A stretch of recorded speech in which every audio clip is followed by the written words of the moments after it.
Welcome to the Nebraska Department of Education School Safety video series. Today's topic, optimization of youth voice. Other topics in this video series include the climate connection, school climate data in action, school safety, it begins with us, the behavior bond, links to mental health, and school safety and student success. These video vignettes will be anywhere from 10 to 15 minutes in length and can be watched by school staff members as individuals or by school teams. Also, these video vignettes can be watched in order or non-sequentially based on school needs. My name is Heather Robbins, and I'll be your guide throughout this video series. Today's topic is optimization of youth voice. We hope that by the end of our short time together, you've discovered the power of youth voice, that you've described how youth voice is connected to school safety, and that you've considered how you can strengthen youth voice on your campus.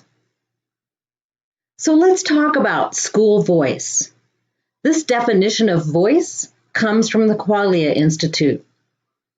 Voice is sharing thoughts and ideas in an environment underpinned by trust and respect, offering realistic suggestions for the good of the whole, and accepting responsibility for not only what is said, but also what needs to be done. What needs to be done. What is the power of student voice? Look at this, the likelihood that student voice will lead to self-worth, 4 times more likely that when students have voice, they have self-worth. 8 times more likely that when they have voice, they'll be engaged in school. 9 times more likely that youth that feel like they have school voice have purpose. And 7 times more likely to be academically motivated if they have voice. This comes from the Qualia Institute My Voice survey, which was administered in 2016 to 48,185 students in grades 6 through 12 across 249 schools in 14 states. 44% of those students indicated they feel like they have a voice in decision-making at school. 43% said adults at this school listen to student suggestions. 50% said adults and students work together to make our school better. 46% said students work with adults to find solutions to school problems. And 43% of students said students develop programs that improve the whole school. So when we look at these numbers, we can see that voice in school nationally is fairly low. Less than half, generally speaking, of students in our grades 6 through 12 feel like they have a voice on their campus. So let's talk about the kind of voice that we sometimes give students. And this comes from Roger Hart in 1992, and it's called The Ladder of Youth Participation. And there's a description on each, quote, rung of the ladder about how we have youth engaged in our schools and in practices throughout life. And the bottom 3 are really very adult-driven, very adult-led. Manipulation, decoration, tokenism. Sometimes we'll have students that are assigned to do something, and they're just informed. So the adults, this is what we're going to do, and they're assigned, and they're just informed. Sometimes we have students that are consulted by adults and then informed. And then sometimes we'll have an adult initiated with some shared decision with youth, and sometimes we'll have youth initiated and directed, but without adult input. And we really want that combined, youth initiated, directed, and shared decisions with adults, where they're making decisions together. Students can make the difference in safety. This comes from Rick Phillips, who is well known for his Safe School Ambassador programs. Students can make the difference in safety. They see, hear, and know things that adults don't. They can intervene in ways that adults can't. They're generally on the scene of some sort of incident well before any adult knows about it. And students can influence the behavior of their peers by their own actions. Students can make the difference in school safety. So we want student voice on our campus, and we want to move beyond tokenism and manipulation to youth-initiated and shared leadership together. Here are some other benefits of student voice. Students can develop some new skills, teaming skills, leadership skills, planning skills, organization skills. They can improve relationships with their other adults on campus and with peers. When youth have voice, they feel more useful and they can begin to see their own potential. There are benefits for our staff members as well when youth have voice.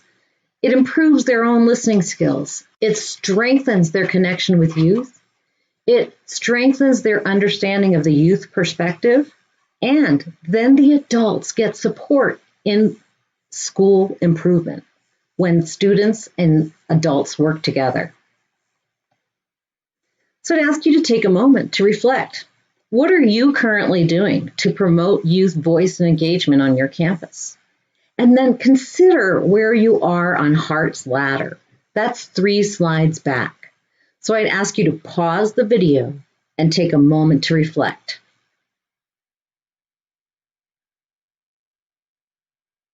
Welcome back. I hope that you've had a chance to think about what you're currently doing and where you are on Hart's ladder.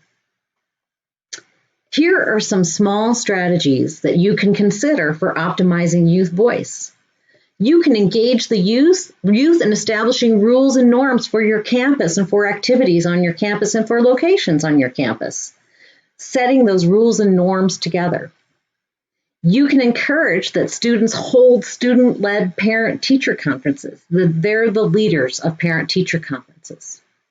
You could add youth to school teams. You could develop a youth leadership council.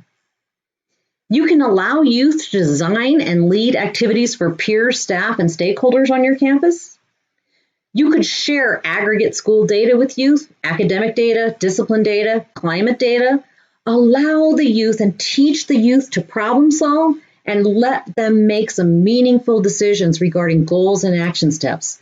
But most importantly is to then follow through with their ideas, involving them. So we may often have youth on our teams or have a leadership council, but the crux of the matter is at the bottom here, that we follow through with their ideas, involving the youth, and that we have youth-initiated shared decisions.